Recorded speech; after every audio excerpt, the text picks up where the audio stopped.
My stomach started to hurt pretty bad, and it felt like my legs were kind of really weak, and I was pretty tired. She started having blue lips and her extremities were cold. So that's when it was like, this is not a normal flu. Sean Daly is Juliet's dad. Did you think that this might be a COVID or a coronavirus? My wife thought it was a possibility.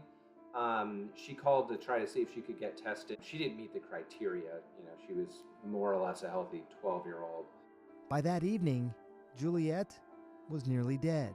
They had me leave the room to intubate her, so they put her under an anesthesia, and then she went into cardiac arrest for a little less than 2 minutes, and they had to perform CPR. What was her condition when you first saw Juliet? She was about as close to death as you can get.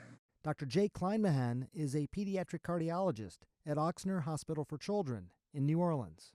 Her heart was barely squeezing. She was going into kidney failure, liver failure, intubated emergently and put on a ventilator. It's hard to believe we are talking about this same beautiful little girl. But it's also hard to believe that all of this was possibly related to COVID-19, a disease that wasn't really supposed to severely affect kids. Now, it even has a name. It's called multisystem inflammatory syndrome in children. There's a lot of cells and cell signaling in the body that is just going crazy. And what that's doing is it's creating a lot of inflammation that's affecting the heart, the liver, the kidney, and really all the cells of the body. It's been described as a Kawasaki-like disease. That's another inflammatory disease most commonly diagnosed in children. Awful rashes, a strawberry-appearing tongue, and destructive inflammation. But this is also different.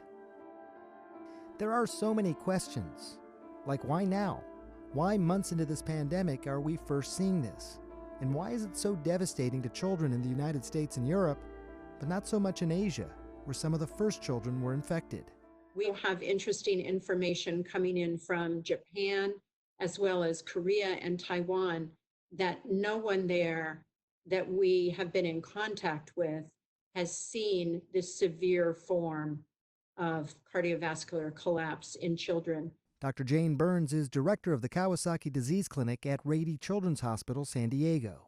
No one can tell you for sure that the SARS-CoV-2 virus is a trigger for Kawasaki disease, but there certainly is circumstantial evidence. We're seeing this in kids who don't have an active COVID infection.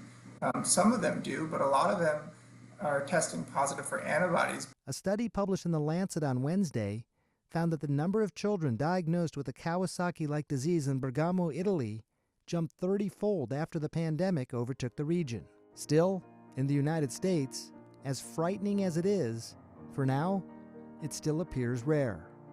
Juliet was discharged after 10 days in the hospital. How are you feeling now? You look great. Well, I am feeling good, and there doesn't seem to be any long-term effects. Are you back 100%, would you say? Back to normal? I still feel a bit out of place. I feel kind of like 99%. We'll take 99%.